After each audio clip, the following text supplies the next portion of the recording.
My name is Millie Fontana. I'm 23 years old, and I am a donor-conceived child of lesbian parents.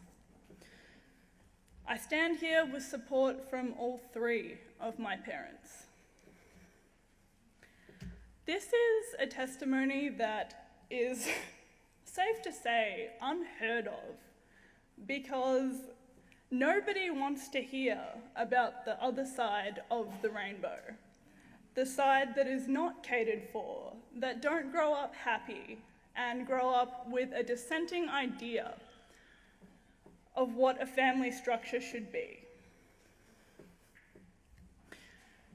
Growing up, I wanted a father. I felt it within me that I was missing a father before I could even articulate what a father was. I knew that I loved both of my parents, but I could not place my finger on what it is I was missing inside myself. When I hit school, I started to realize through observing other children and their loving bonds with their fathers that I really was missing out on something very special. I was lied to throughout school. I was told I didn't have a father, or that perhaps they didn't know who he was. It was very difficult for me to affirm a stable identity because of this, and my behavioral and emotional stability suffered greatly because of it. I stand here before you, raised atheist with no religious affiliations. I stand with Christians because so far in this debate, Christians are the only people trying to reflect the issues that follow with children. Christians so far are the only people trying to shine light on stories like mine. Nobody in the LGBT lobby wants to hear from someone like me, because so far love is love, right? We don't exist. Growing up, I would look in the mirror and I would think to myself, where did I get these green eyes? Where did I get these aspects of my personality, these talents that neither of my parents in the home had? The answer to that is quite simply my father. But in reality, it's not just the father or the donor, as they like to call it. It turns out I have an uncle, I have an auntie, and I have a grandmother, along with many loving cousins. When they chose what parts of my identity were acceptable to reveal to me, they took something from me. And where other children were able to look in the mirror and reconcile those missing parts and say, I love my mothers or my fathers, I could not, because in my eyes, who were my parents to decide what parts of me were acceptable to reveal to me? Meeting my father at 11 years old was probably the only time I had been a stable child. I saw for the very first time who I was. I looked into his eyes and I thought, that is the missing part of me. Not because I'd fantasized about having a father, but because I could put a face to who I was, so I could look at somebody who was equally responsible for my existence.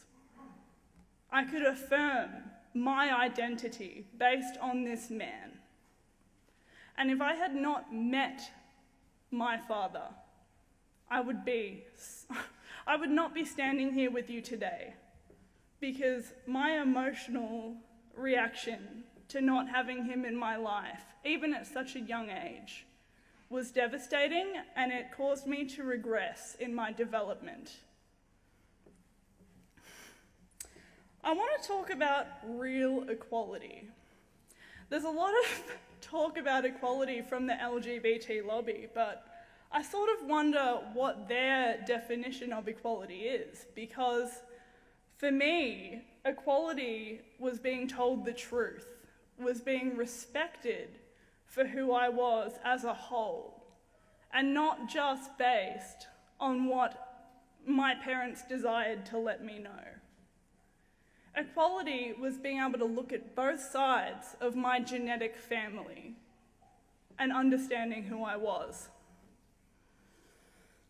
Equality is not saying that because volunteer studies of gay families and children of gays that come out with a positive outcome define it for everybody.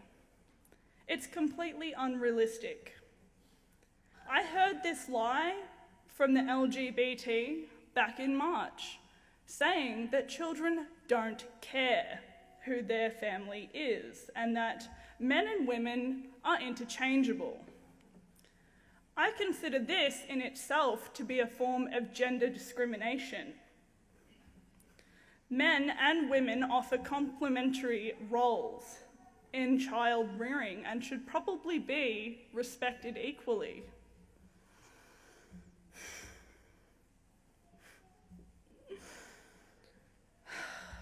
It's funny the way that the gay lobby talks about homophobia.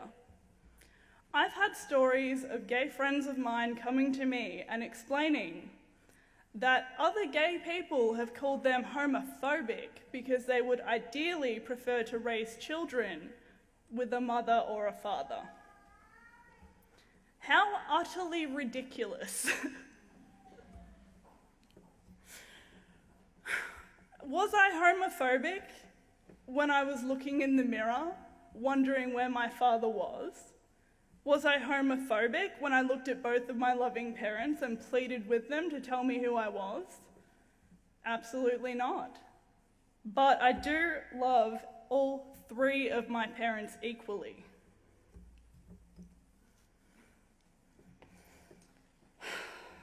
My mother pitched a question to me the other week. She said to me, "Millie, what if my partner and I were able to be married?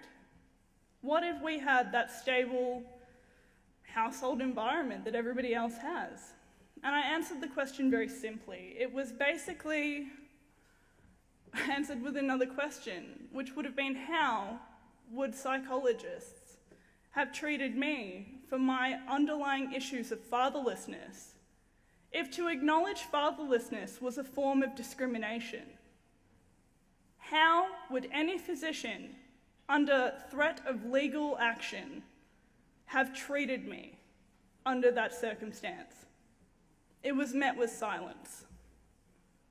Nobody thinks about this before we rush ahead to marriage. This is an extremist minority that are pushing, from my opinion, what seems to be extinction of gender in itself. I don't see gender equality. I see a pitch to get rid of gender altogether.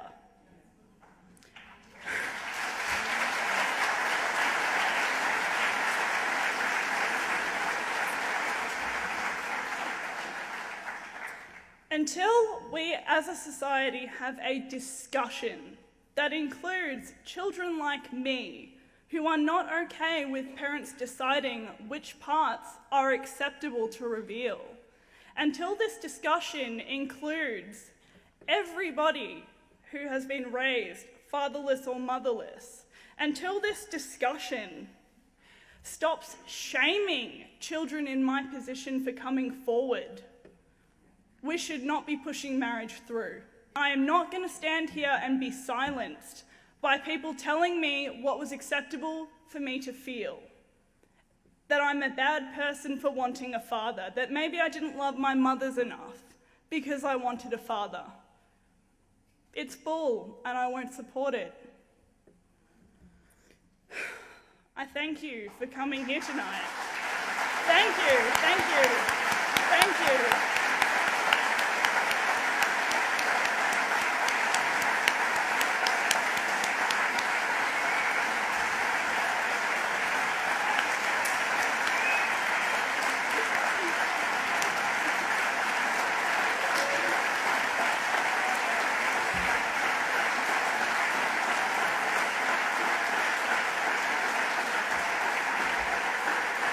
Inish.